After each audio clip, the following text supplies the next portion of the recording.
subject I'm going to talk about today is war and international politics. And this is actually a talk I gave only once before, and it was the Richard K. Betts inaugural lecture at Columbia University this past November. I want to make it clear as I start that when I talk about war and international politics, I'm really talking about great power war. And it's important to understand that during the unipolar moment, which ran from roughly 1991 when the Soviet Union went down the toilet bowl until about 2017, we lived in a world where there was a single great power, which was the United States of America. That's why it was called the unipolar moment. And if you live in a unipolar world, you can't have great power politics because there's only one great power. So you can't have great power politics by definition. But we now live in a multipolar world. There are three great powers out there: the United States, China, and Russia. And we live effectively in a multipolar world. And that means that great power politics is back on the table. You can have security competition and you can have war among those great powers. And I think the subject of war and international politics, great power war and international politics, is a subject you want to think long and hard about. It's a lot like nuclear deterrence. When guys like Mike and I were young, we knew all about nuclear war, we knew about nuclear deterrence, we knew a ton about great power politics because we lived in a bipolar world. It was dominated by the US-Soviet competition. The world that most of you grew up in was the unipolar world. There was one great power. You weren't worried about nuclear war among the great powers. You weren't worried about great power security competition or great power war because it was largely irrelevant. That world has gone away, and we're now in a multipolar world. And it's a quite dangerous world, as you have surely figured out, and it's only going to get worse. It's not going to get better. But that's not my subject today. Now, the perspective I'm going to offer you on war and international politics is a realist perspective. As I'm sure everybody here knows, I'm a realist, and I'm a particular kind of realist. Mike and I have fundamental disagreements about how the world works, even though Mike is a realist. So you should understand that you're getting a particular realist perspective on the subject. Now, my talk is going to have three themes, and I'm basically addressing three issues. I want to talk first about just the essence of international politics. I want to talk a lot about the essence of politics. Two, I want to talk about the decision to go to war, when great powers decide to go to war, how they think about it. And then third, I want to talk about escalation in war. Okay? And let me just briefly tell you what the three themes are, because I'm a big believer it's very important to have a framework in your mind to begin with that you can then use to keep track of the various detailed arguments that I'm laying out. With regard to the essence of international politics, my first point, I'm arguing that war is the dominating feature of international politics. It really matters enormously. It matters in terms of influencing how leaders think, and it influences how states interact with each other, whether you're talking about an actual war or the fact that war is sitting there in the background. It is the dominating feature. And therefore, international politics, I will argue at some length, is an intensely competitive enterprise at its core. Intensely competitive enterprise at its core. So that's my first theme. My second theme, which actually runs against the conventional wisdom, is, and this is all about the decision to go to war, is that war is an extension of politics by other means. This is Clausewitz's famous argument. And it's a tool of statecraft. And it has little to do with ethics, it has little to do with morals, has little to do with international law. States go to war when they think it's in their national interest. This means, very importantly, there are two kinds of wars that are acceptable and to be expected in international politics: preventive war and wars of opportunity. That runs against the conventional wisdom, as I'll explain in great detail, in the United States of America and in the West more generally today, where those two kinds of wars, preventive wars and wars of opportunity, are ruled out of bounds according to just war theory and international law, right? And then the third theme has to do with escalation in war. And this is an argument that once you get into a war in the modern age, there's a very powerful tendency for wars to escalate to their extreme level, to their absolute level, to get total wars. Right? It's one of the main themes in Clausewitz. We don't have time to talk about this today, but if I gave you a lecture on Clausewitz, this is written all over that book. He understands that tendency to escalate. And what happens when you get in a war with that tendency to escalate is that military considerations end up dominating political considerations. Remember, with regard to my second point, I said, apropos Clausewitz, war is an extension of politics by other means. That means war, military factors, are subordinated to political considerations. But the escalation argument is that once you get into a war, once you're in it, right, the powerful tendency that exists to escalate means that political considerations get subordinated to military considerations. And my argument is this is not good under any circumstances, but it is certainly not good in the nuclear era where you want the politicians, the policymakers in charge to make sure that that war doesn't spin out of control. Okay? So those are the three basic themes that I want to develop in my talk. Okay. So let's start with the first theme, which is that war is at the core of international politics. You want to remember here, what we're talking about is the relationship between war and politics. And as we go along here, you want to just think in your mind what war, but more importantly, what politics is all about. You know, I never thought much about politics. And what if you would ask me to define politics anywhere in my life up to the time I was about 68 years old, I wouldn't have known what to tell you. What is politics? You know, how do you define politics? How do you think about politics? You want to think about politics, what it means. You want to think about international politics, and then you want to think about how war and international politics are related. Right? These are big picture issues, right? So. Again, as you heard me say in my setup remarks, that war is the most important feature of international politics, and it influences how leaders think, right?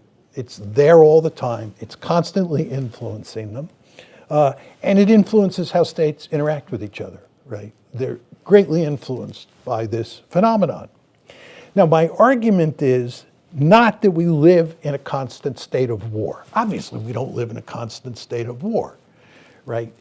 My argument is we live, again, we're talking about great powers, in a state of constant security competition. Great powers always engage in security competition. Sometimes it's more intense and sometimes it's less intense, but they always engage in security competition. And sitting in the background is the possibility of war. The United States and the Soviet Union competed constantly for security during the Cold War, and there was the ever-present danger of war sitting in the background. Furthermore, there is no question that war is an absolutely destructive and dangerous enterprise. Its horribleness is in good part what makes it so important. So I want to make it clear here, I'm not saying that this is a sport. This is like playing a football game. This is like playing the Super Bowl. This is a completely different kind of phenomenon, incredibly destructive, incredibly horrible. And furthermore, it's not only the fact that lots of damage, lots of destruction is inflicted on you in a war, or can be inflicted on you in a war, it's also the fact that the survival of the state is at risk. You never want to underestimate the importance of that dimension of the story. Survival really matters. But given how destructive war is, and given the fact that it threatens the survival of states, unsurprisingly, states have gone to great lengths over time to do away with war, to outlaw war, to figure a way to get rid of it. But you know what? They failed at every turn. They never got rid of it. And they're never going to get rid of it. It's going to be there forever. Right?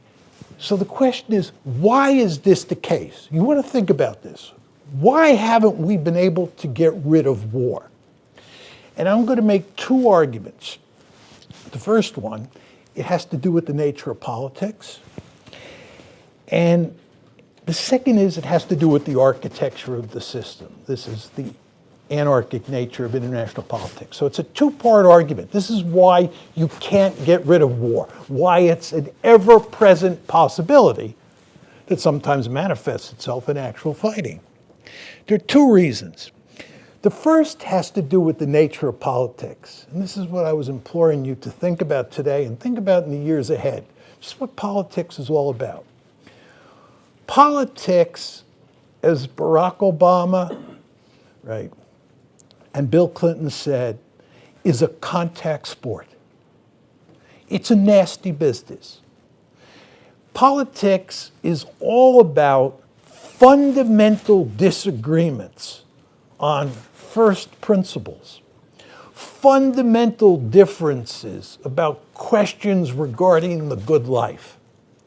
And these fundamental differences that individuals or societies or states have are sometimes so profound that people want to kill each other. Just go back to the religious wars in Europe way back when, Catholics and Protestants killing each other in huge numbers, right? Just mattered so much to them. The abortion issue, an incredibly complicated issue. There are lots of people running around in the land who believe in or don't believe in abortion, who would like to kill some people on the other side. It's a contact sport, right? These differences really matter. Look at the fights over Supreme Court appointments. Look at how all of these anti-Trump people feel about the possibility of him getting reelected.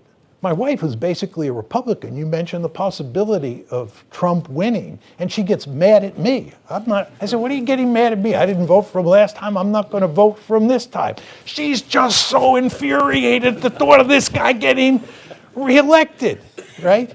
And by the way, there are lots of people on the other side. You get my brothers talking about Hillary Clinton. Oh boy, right? I'm just saying, what you have to understand, the intensity and the enmity that comes with politics is not to be underestimated, which is why Clinton and Obama both said it's a contact sport. And I have a similar quote from Newt Gingrich in there, which makes the basic point. That's why to make politics work, you have to have compromises. You want to understand that there are no solutions to lots of disagreements about first principles, right? There's just no solutions. There are always these intense disagreements, and the question is, how do you deal with them? Inside a state, inside the United States of America, inside Japan, inside France, you deal with it by creating a state. And that state protects people. It allows them to disagree, but it protects person A from an attack from person B, and vice versa, right? So you have a state. But this gets to my point about the architecture. In the international system, there's no higher authority. There's no higher authority to protect these states, which sometimes have fundamental disagreements. So, what this says is you can't take war off the table. You understand? You can't take war off the table. Remember I said politics is all about the fact that you have fundamental disagreements between individuals, between societies, between groups in society, between states. You have fundamental disagreements. And those disagreements are sometimes so profound that A wants to attack B and kill it, right? You can't take war off the table because there is no higher authority. Inside the state, you can take murder off the table. You can take killing off the table in large part, certainly in those areas where the higher authority has presence. But you can't do that in international politics. And when you add to that the destructiveness of war and the fact that your very survival might be threatened, right? You can see where that leads you, right? Politics, right, is naturally an unremittingly competitive and intense enterprise. It's unremittingly competitive and intense. And that's inside the black box. That's inside the state. And then you take it out into the international system where there's no higher authority, and that competitiveness, that intensity is ramped up even more. So this is sort of my basic point to start with, that when you talk about war in international politics, you can see where, given the nature of international politics, given the nature of politics and as it applies to the international system and the presence of war, you can see how those two things go together. And again, just bring in the survival motive, right? Your survival is threatened as a state. Furthermore, just the destructiveness that's involved, right? So let me make my argument crystal clear by making three additional points. First is, I'm not saying that cooperation is impossible. You could have cooperation. You can have two states that are great powers that are competing with each other that can cooperate. During the Cold War, my favorite example is on the issue of nuclear proliferation. The United States and the Soviet Union both had a vested interest in making sure that there was zero nuclear proliferation. We took a while, but we eventually created a proliferation regime, really starting in the late 60s. The NPT was 1968. Nuclear Suppliers Group was formed in 1975. And we basically did a great job, the United States and the Soviet Union, cooperating to shut down nuclear proliferation, in good part. Did we continue to compete at the security level? You better believe we did. Did we continue looking for every opportunity we could find to screw the Soviets coming and going? You better believe we did. Were we glad to usher them down the toilet bowl in the late 1980s, early 1990s? You better believe we were. That's the way great power politics works. The United States is a ruthless great power. The Soviet Union was a ruthless great power. We never stopped engaging in security competition, which again is not to say you can't have some cooperation. You can have cooperation, but that cooperation takes place under the shadow of security competition. Just a quick word about international economics. If you think about international economics and you compare it with international politics, certainly as a realist like me understands international politics, international economics pays no attention to survival, pays no attention to international anarchy. All these terms that we use don't apply there. They're interested in cooperation on a large scale. That's what globalization is all about. And the idea is if globalization works, everybody gets richer. Prosperity really matters to them. Whereas somebody like me focuses laser-like on the concept of survival, they focus laser-like on the concept of prosperity, right? Cooperation matters greatly to international economists, right? Because they're not paying attention to survival. They're not paying attention to security competition. And they could get away with that during the unipolar moment because, again, great power politics was taken off the table. But we're back in a very different world now. So my argument is that when push comes to shove, international politics trumps international economics when the two are in conflict. My third point, I want to be very clear. I am not making the argument that great power wars are likely. That's not my argument. My argument is the great power war sits in the background most of the time, and great power war nevertheless has a profound influence on how states behave. And the reason that great power war is not likely dovetails with another point that I made to you folks, and that is that war is so destructive. War is so horrible. The fact that it is so destructive, the fact that it is so horrible, makes it very difficult to get states to initiate it, right? And what drives that, its destructiveness, is nationalism, industrialization, and the nuclear revolution, or nuclear weapons, right? Nationalism makes wars very destructive, right? Because you're able to create mass armies, and you're able to motivate those armies to hate the other, a lot of otherness at the core of nationalism. So nationalism makes wars highly destructive. Industrialization, all these weapons that are designed to kill people, running around out on the modern battlefield with all these weapons that are highly sophisticated and maximize the chances they're going to kill you. Whoa, right? So, very industrialization, and then of course nuclear weapons, right? Nuclear weapons, they're called weapons of mass destruction for very good reason. So nationalism, industrialization, and nuclear weapons make war incredibly destructive, and that makes war less likely. You understand the point? It makes it less likely, but nevertheless, it makes it as important as ever because it sits in the background. It's still a possibility. That's the basic argument that I am making to you. Okay, let me shift gears now and talk about the decision to go to war. Okay, my second theme. You remember when the Ukraine war started, February 24th, 2022. The Russians clearly invaded Ukraine.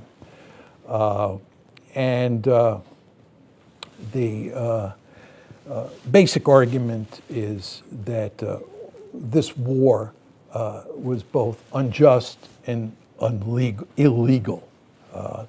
And there's just no question that almost everybody thought that the war was wrong, the initiation of the war was wrong and should be condemned. Now, why is that the case? It's because of the domination of a non-Clausewitzian view, which says that international law and just war theory should dictate when states can go to war.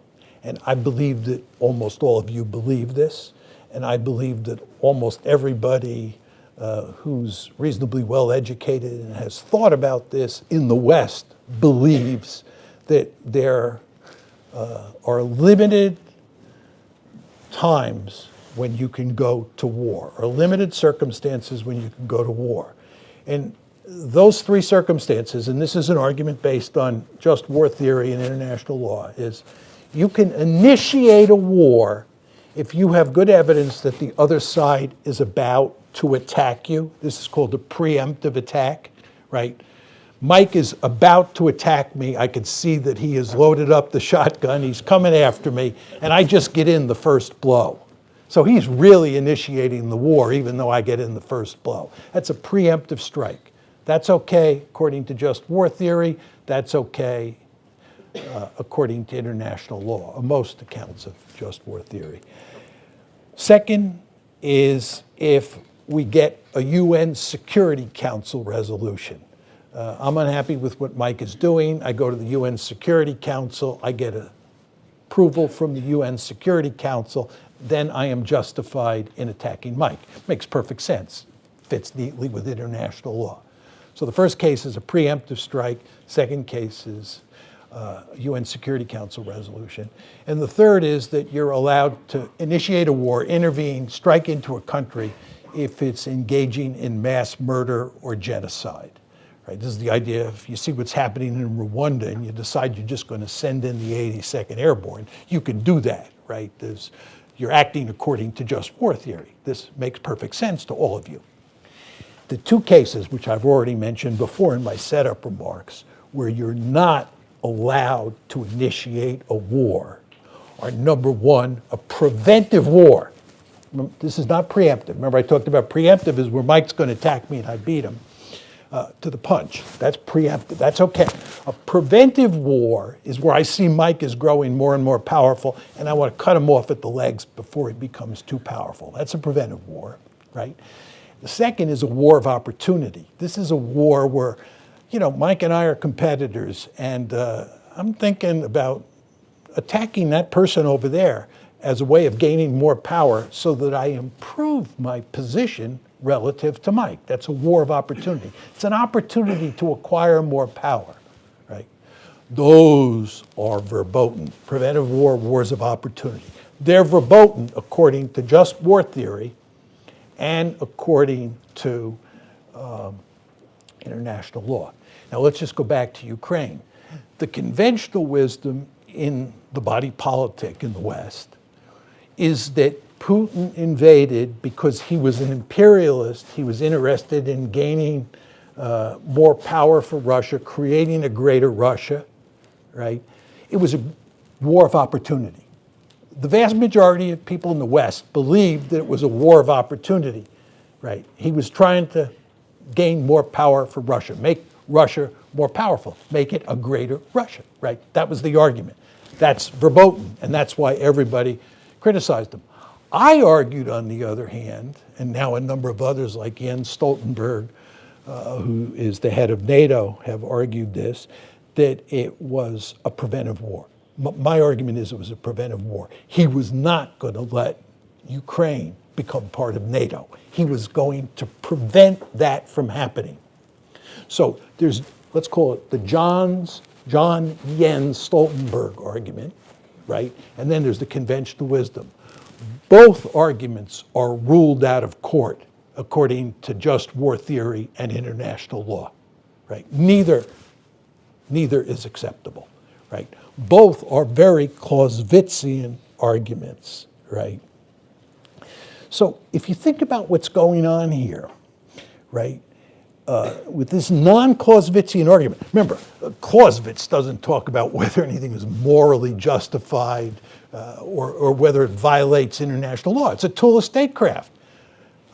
Clausewitz says if John sees an opportunity, right, to protect himself in the face of this threat from Mike, or Mike sees a threat to protect himself in the face of a threat from John, Mike and John can do whatever they want. War is it's a tool of statecraft. Let's not get wrapped around the axle about ethics and morals or anything like that. That's the Clausewitzian view. And what you want to understand is that the view that almost all of you, I'm sure, have accepted, right, and the vast majority in the body politic have accepted, is a non-Clausewitzian view.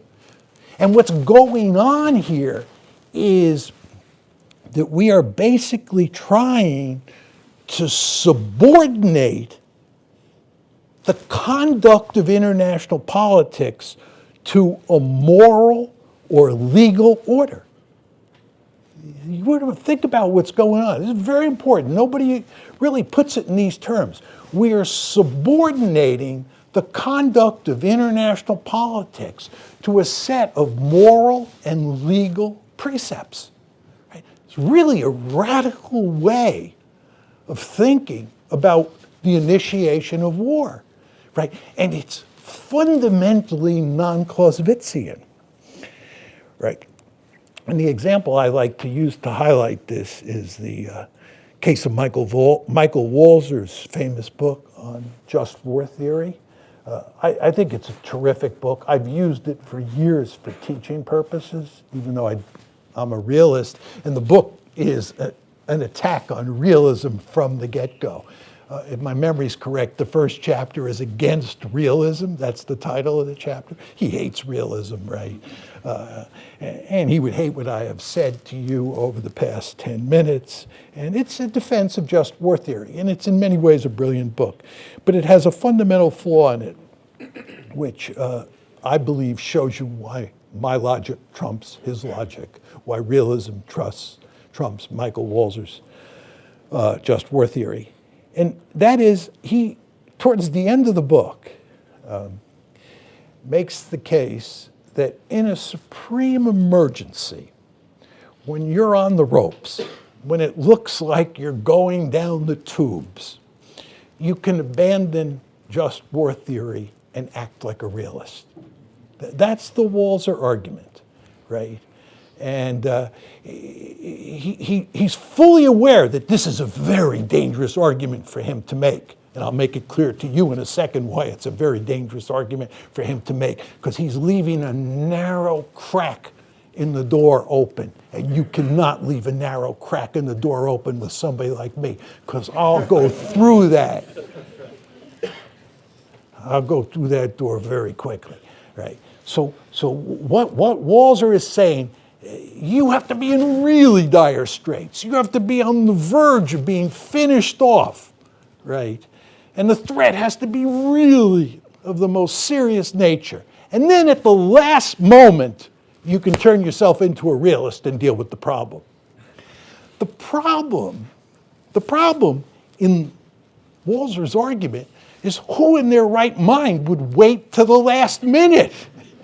If you're up against a mortal foe, or if you're not up against a mortal foe, you just think you might be against a mortal foe. You've all read Sebastian's work on intentions, right? Sebastian Rosado will tell you intentions are very hard to divine with a high degree of certainty, to use his rhetoric.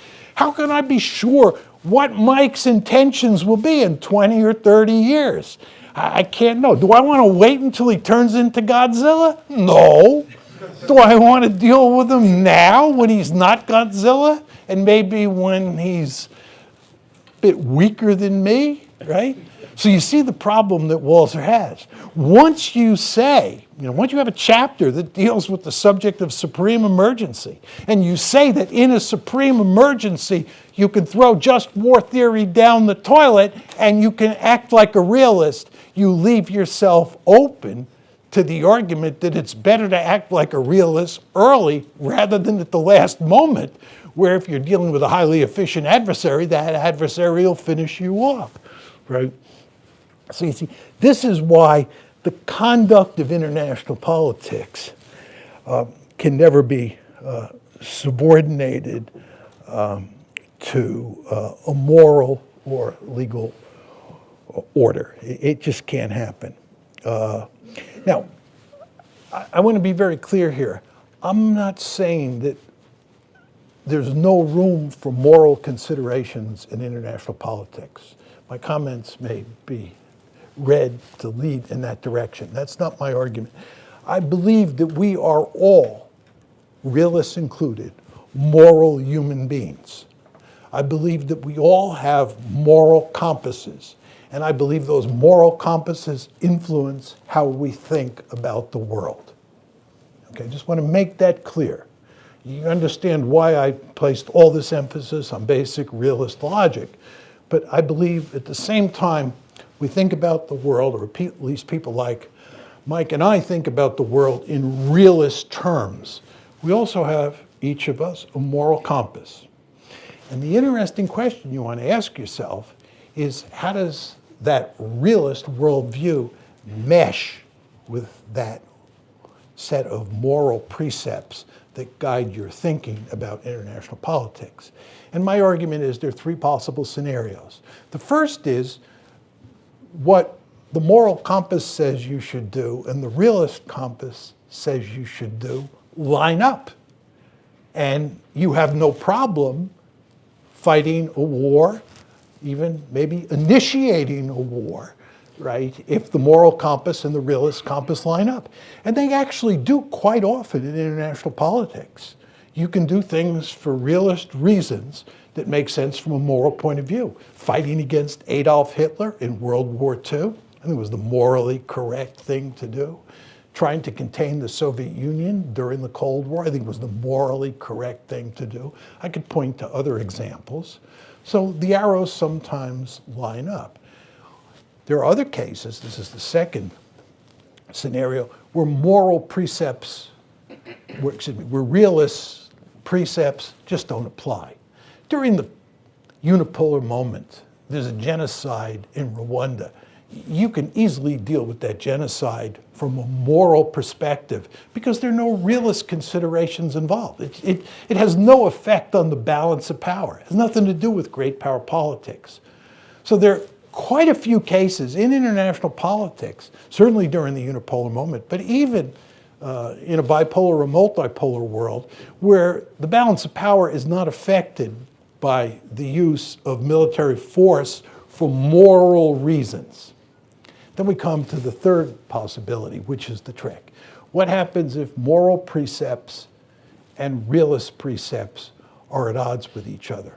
What if your moral compass says do this and your realist compass says do the opposite? Regrettably, you'll do what your realist compass says every time. And the reason you will is because of the nature of international politics and the fact that we operate in an anarchic system. We operate in international anarchy where you have no choice. So my argument is that just war theory and international law, although they are both noble enterprises, and in certain circumstances they make good sense, when it comes to questions of war or peace, there's no way that the conduct of international politics can ever be subordinated to them. Okay, let me go to the third part of my talk, and then I'll stop. Remember I said to you, according to Clausewitz, war is an extension of politics by other means. And this is just another way of saying war is subordinated to politics, right? Politics is the main driving force, and war is subordinated to it. But as I said to you in the setup comments, when you actually get into a war in the modern world, there's a very powerful tendency for those two things to be flipped and for politics to become subordinated to military considerations. And this matters greatly for limited wars, and I'll make clear why that's the case in a minute. If you're going to fight a limited war, you want to keep it limited, it's very important that politics be in the driver's seat, that policymakers, civilian policymakers, be in charge and not military commanders, right? But the tendency pushes in the other direction when you're fighting limited wars. Limited wars tend to escalate, right? And this really matters in the nuclear world. I think if nuclear weapons are ever used, they will be used in a limited fashion. We can talk more about this in the Q&A if you'd like, because I can tell you how I think nuclear weapons would be used if the United States had to use them in the Cold War, if the Russians used them in Ukraine. They will use them in limited fashion, as we would have used them in limited fashion during the Cold War, had the Soviets or the Warsaw Pact more generally overrun West Germany. So you'll start with a limited nuclear war. Let's hope that never happens, but that's where you start, which is a good thing. But once that limited nuclear war starts, you do not want it escalating. You want to do everything you can to shut it down, to be honest. But if you don't shut it down, you want to keep it limited and then shut it down, right? And for that to happen, politics has to be in the driver's seat, in my opinion. Okay, now, question is, why is John arguing that you have this tendency for politics to become subordinated to military considerations? There are a handful of reasons. First has to do with military leaders. Very important to understand, and this is quite well documented, military leaders like to win decisive victories. This is another way of saying military leaders do not like limited wars. They don't like limited wars for two reasons. They want to go in and win quickly and decisively to minimize the number of their troops who get killed, but also because they are in charge of national security. They are in charge of defending the state. They are in charge of fighting and dying to protect the state. And if there's a threat out there, they'd like to finish that threat off once and for all. Winning a limited victory means that you leave your adversary intact, right? So military leaders like decisive victories. They don't like limited victories. Furthermore, military leaders do not like civilians telling them how to conduct the war. Military leaders think they are the professionals. They know how the profession of arms works. These civilians are a bunch of dinglings, and they're just going to get us in trouble if they're in charge. And the best way to avoid this is that once the war starts, all responsibility is turned over to us, military leaders, or we military leaders. We'll execute the war, we'll win a decisive victory, and then we'll turn control back over to the policymakers. Right? And I have some quotes in the paper where there are actually generals making this argument. So you see, military leaders, number one, like decisive victories. That cuts against limited war. Number two, military leaders don't like civilians in the decision-making process. And it's civilians or policymakers who keep wars limited. Right? So the military is a big problem here. Well, let's put it in a slightly more cautious way. There's a real tendency for trouble from the military if you get into a war. Second force that pushes for escalation, which I've touched on already, is nationalism. Nationalism, huge problem for escalation. This is written all over Clausewitz's famous tract On War. Just go to Book 8 of On War. What nationalism allows you to do is raise a mass army, and it allows you to value infuse that army in ways where almost everybody hates the other. And in fact, inside the broader society at large, people are value infused to hate the other. Nationalism turns into hyper-nationalism. I'm sure this is easy for all of you to understand, right? And the reason that France was so hard to beat, it took roughly 6 balancing coalitions to finish off France. The war started in 1792. The French Revolutionary and Napoleonic Wars started in 1792, and they ran to 1815. That's 23 years. It took 23 years to finish off the French. This is what Napoleon's writing about in Book 8 of On War. He saw Napoleon up close. He saw the French army up close. It was an army that was built on nationalism. It was the nation in arms. Think about the nation in arms. It was a really powerful force. And it was bent on dominating all of Europe. And this is why Clausewitz is very, very important for making the argument that war's natural tendency is to escalate to the absolute level. And I believe this is why Clausewitz says that war is an extension of politics by other means. He wants to make it clear that policymakers should put limits on it, because he understood how powerful the tendency was to escalate to absolute war. So nationalism is a huge problem in keeping wars limited. There are other ideologies that matter, right?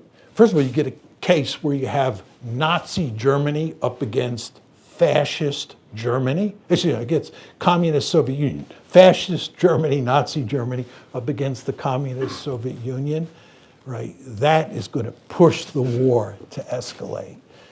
And you have nationalism in that case as well. Then you have other ideologies like the United States, right? The United States is a liberal state. It has a crusader mentality. If the United States is in a world where there are not many checks on its ability to use military force, it'll be running all over the world trying to turn countries into democracies, right? And then finally you get eliminationist ideologies like Nazism. It was eliminationist ideology.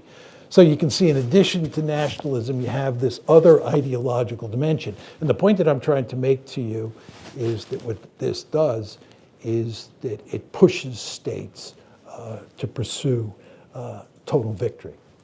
And then finally in comes the dynamics of war. Dynamics of war. First of all, if you win a limited victory, you're going to launch a limited war, you win a limited victory, in many cases you're then infected by the victory disease. The victory disease says, I did pretty well this first time. Let's escalate and do something else. You know, we originally, when we entered the Korean War, our goal was to push the North Koreans back to the 38th parallel. But then MacArthur launched this brilliant offensive that resulted in the landing at Incheon, and we won this stunning victory, and he and the Truman administration decided that we should cross the 38th parallel and head up towards the Yalu River, right? This is the victory disease. So the point is, talking about the dynamics of war here, that even if you win a limited victory, right, you sometimes are tempted to expand your success. Then there's the whole question, if you fail, if you launch a limited war, you fail, right, then there's a powerful incentive to up the ante so that you can rescue the situation, right? And then finally, there's the phenomenon that Alex Downs talks about in his brilliant book on civilian victimization in war, which is that when you get into a protracted war, when a country gets into a protracted war, it's not on the verge of winning a quick victory. It almost automatically goes on a rampage and starts murdering large numbers of civilians because the view is that's a good way to get out of this protracted war. That's the solution, right? To turn to killing large numbers of people. For those of you who haven't looked at Downs' book, you should really look at it. Because Downs, by the way, concludes that there's no difference between democracies and non-democracies. In fact, he argues, if anything, democracies are more likely to behave in barbaric fashion than non-democracies. But the point is, if you're in a war, you're in a modern war, and your side is stymied, and you're looking for a way out, what invariably happens is you turn to killing huge numbers of civilians. Just think about the use of the atomic bombs against Japan in World War II. Japan was on its knees in early August 1945. It was kaput, right? And we thought that to get it to finally surrender, we might have to invade the Japanese home islands. And the thought of invading the Japanese home islands was so antithetical to American policymakers, both in the military and in Washington, that we dropped 2 nuclear weapons on Japan. Again, the war was won by August 1945. Japan was on its deathbed, but we couldn't get them to say, I quit. Couldn't get them to say, I quit. And we did not want to invade the Japanese home islands. So to avoid those American casualties, this is the Downs point about protracted wars, to avoid those American casualties, we dropped 2 nuclear weapons on Japan. And, but anyway, so just my bottom line here is that given the interests of military leaders and how they think about the conduct of war, in terms of their views of decisive victories and civilian interference in the enterprise, given nationalism, given other ideologies, and given the dynamics of war, it is difficult to keep wars limited in the modern age. And my argument is that this is of enormous importance when you live in a nuclear world. It's of enormous importance when you live in a non-nuclear world, but it's of even greater importance when you live in a nuclear world, because it's important that we keep that war limited. This is why you want to pay a lot of attention moving forward to understanding the dynamics of escalation. And you want to think about how war ceases to be, right? War ceases to be subordinate to politics in these situations, and that's not a good thing. My conclusion, very quickly, is that conflict is endemic to politics. Conflict is endemic to politics. And to put it in slightly different terms, war is endemic to international politics. This is John's main message. Conflict is endemic to politics. War is endemic to international politics. And once war is endemic to international politics, fear is in the air. Fear that your survival is threatened. Remember, fear that your survival is threatened. There's no Leviathan. There's no night watchman. And once survival is on the table, we're in a Clausewitzian world. Don't tell me you can't have preventive wars. Don't tell me you can't have wars of opportunity. Because in a world where survival is under threat, those two kinds of war, however regrettable this is, they are on the table. Bottom line, war can never be eliminated from international politics, and political considerations will always trump economic considerations, legal considerations, and moral considerations when they are in conflict. Thank you.